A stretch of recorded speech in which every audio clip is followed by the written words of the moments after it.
Shalom, saudara yang diberkati dalam nama Tuhan Yesus Kristus.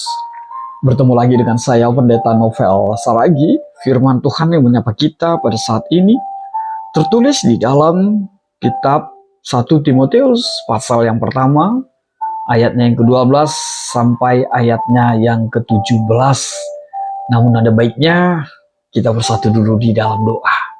Kita berdoa. Terima kasih Tuhan, terpujilah Engkau, dimuliakanlah Engkau di dalam setiap kehidupan kami. Satu kerinduan kami rindu disapa oleh kebenaran firman. Maka berfirmanlah Engkau Tuhan, sebab kami siap untuk menerimanya. Amin. Shalom, saudara yang diberkati dalam nama Tuhan Yesus Kristus, sahabat terbaikku dalam kasih Tuhan. Seperti yang saya sebut tadi, bahwa firman Tuhan yang menyapa kita tertulis di dalam kitab 1 Timotius pasal yang pertama, ayatnya yang ke-12 sampai ayatnya yang ke-17. Begini firman Tuhan saya bacakan untuk setiap kita. Ucapan syukur atas kasih karunia Allah.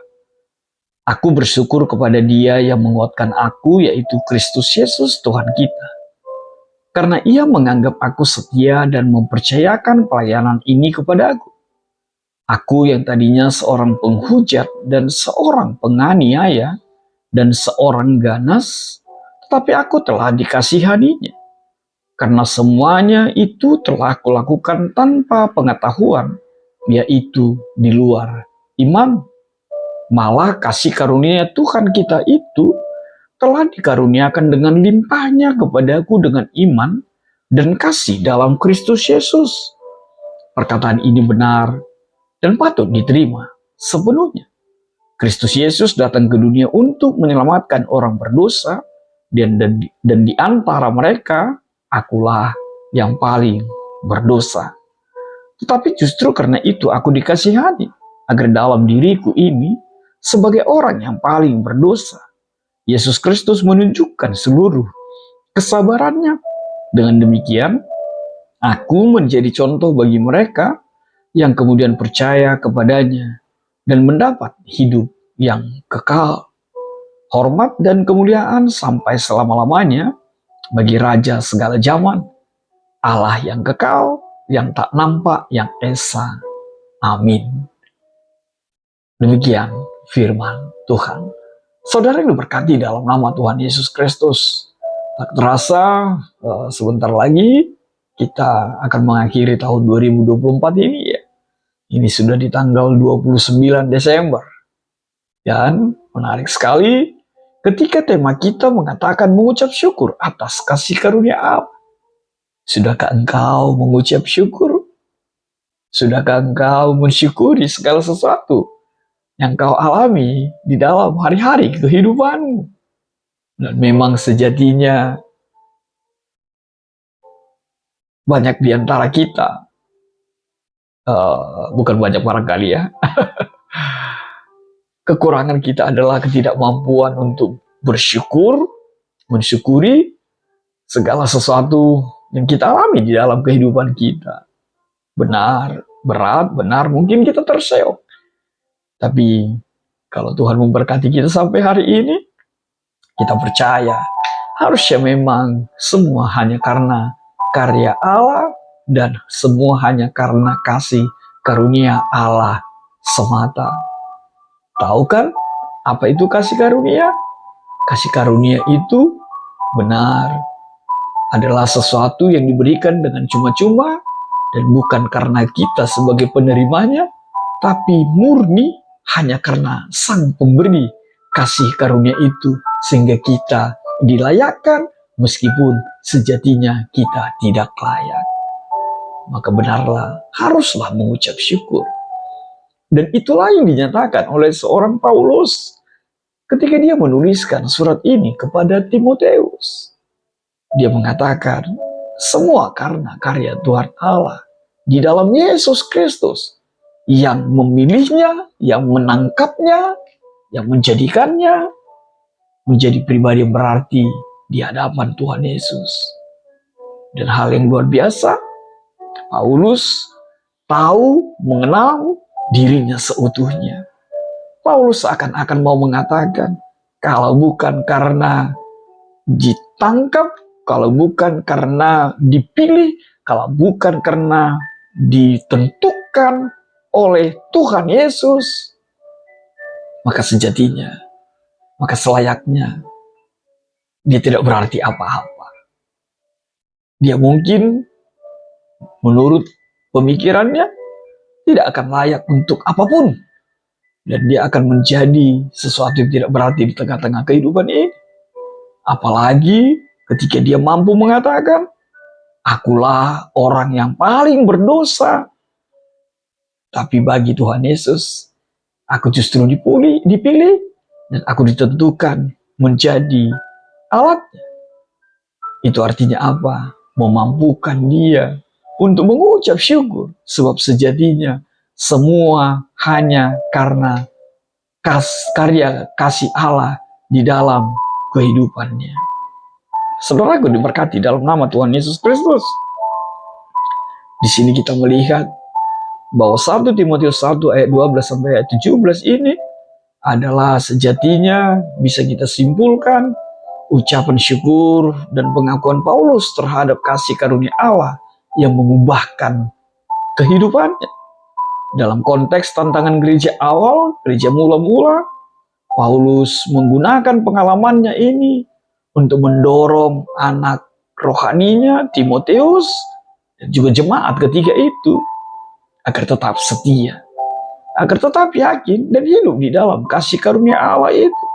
Sebab kasih karunia Allah itu bisa menjangkau apapun, siapapun di tengah-tengah kehidupan ini tanpa terkecuali. Bahkan Paulus memberikan contoh dirinya sendiri yang seharusnya, yang selayaknya tidak layak, yang tidak harus dan tidak bisa mendapatkan itu. Tapi di sini kita melihat bahwa Paulus menyatakan tanpa terkecuali. Dan pesan ini, nats ini sangat relevan bagi setiap kita saat ini. Di mana hal ini mengingatkan kita akan kekuatan kasih karunia Allah dan panggilan untuk sama seperti Timotius mengikut Kristus dengan iman dan kesetiaan dalam kehidupan setiap kita. Maka saudaraku, di minggu terakhir ini, 29 Desember ini, apa yang bisa ditegaskan melalui nats firman Tuhan pada saat ini? Dengan temanya mengucap syukur atas kasih karunia Allah. Hal yang pertama yang mau ditegaskan tidak lain adalah bersyukur, dan bersyukurlah selalu kepada Tuhan. Paulus mengungkapkan hal itu. Yang kedua, rasa syukurmu, buktikanlah, hadirkanlah di dalam pelayananmu. Seperti Paulus.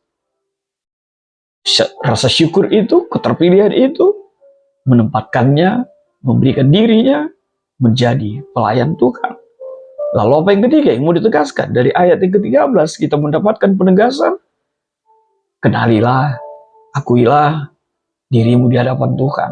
Bahwa sejatinya engkau tidak layak.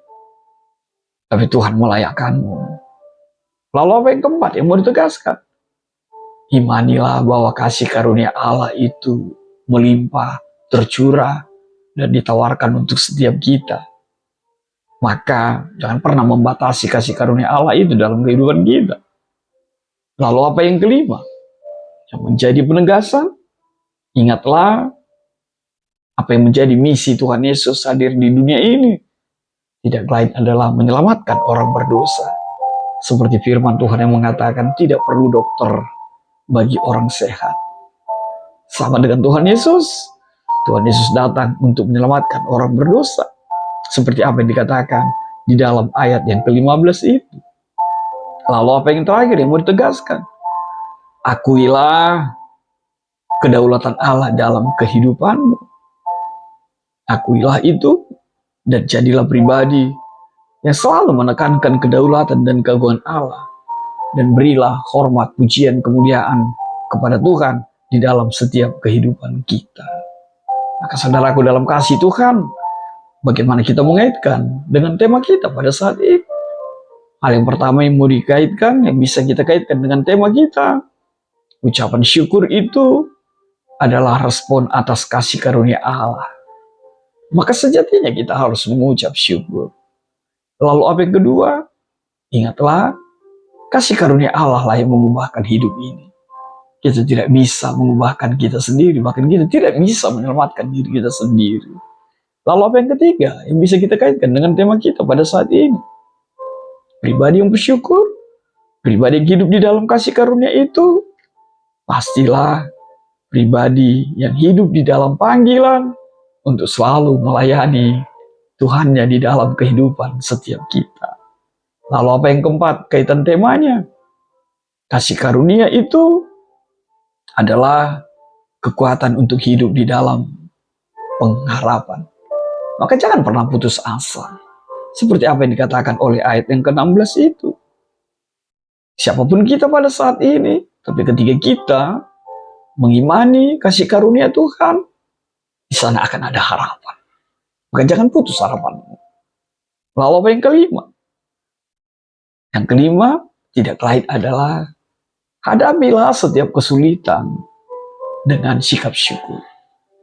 Benar, Tuhan tidak pernah berjanji langit selalu biru, matahari selalu bersinar. Tapi janjinya akan ada penyertaan. Maka hadapilah setiap kesulitan dalam kehidupan ini dengan sikap syukur. Lalu apa yang bisa menjadi refleksi bagi setiap kita dengan firman Tuhan pada saat ini, di minggu terakhir ini? Hal yang pertama, cobalah untuk menghitung hari. Bukan seperti lagu itu ya, menghitung hari ya, tapi berhitunglah berkat Tuhan. Berkat Tuhan, mari hitunglah. Hitunglah kasih karunia Tuhan. Hitunglah anugerah Tuhan. Bayangkan kita yang tidak layak, justru dilayakkan. Hitunglah itu hari lepas hari dalam kehidupanmu. Lalu apa yang kedua? Ingatlah, penebusan itu, keselamatan itu hanya ada di dalam satu nama. Yesus Kristus, Tuhan atas segala Tuhan di tengah-tengah kehidupan setiap kita. Lalu apa yang ketiga? Marilah contoh Paulus itu, sampai-sampai dia mengatakan, kalau ada pribadi yang paling berdosa, akulah itu orangnya. Artinya apa? Kenalilah dirimu seutuhnya. Akuilah kesalahanmu. Bertobatlah dan biarkanlah karya pengampunan Tuhan itu melayakkanmu. Lalu apa yang keempat? Mari kita meniru Paulus. Memang sejatinya kita harus menjadi contoh teladan bagi kehidupan orang lain di sekitar kehidupan kita. Dan ingatlah, jauh lebih berarti mantan penjahat, mantan pembunuh daripada mantan pendeta. Hati-hati ya. Lalu apa yang terakhir? Seperti apa yang dilakukan oleh Paulus? Atas kasih karunia, atas anugerah Allah yang tercurah untuk setiap kita, sambutlah itu, terimalah itu, hargailah itu, nikmatilah itu, dengan melayani Tuhan Yesus dalam kehidupanmu. Ingatlah, begitu luar biasanya Tuhan menyertaimu di sepanjang tahun ini. Dan biarlah engkau mengucap syukur, dan tunjukkanlah ucapan syukur itu, atas kasih karunia Allah itu. Layanilah orang-orang kehidupan di sekitarmu, dan lakukanlah seperti untuk Tuhan. Amin. Tuhan memberkati kita bersatu dalam doa. Bapa di dalam sorga, terima kasih Tuhan buat kebenaran firman-Mu. Biarlah firman-Mu menjadi kuat setiap kami, sehingga benar sejatinya keselamatan itu telah menjadi milik setiap kami. Dalam kasih-Mu Tuhan Yesus, kami berdoa dan ucap syukur. Amin.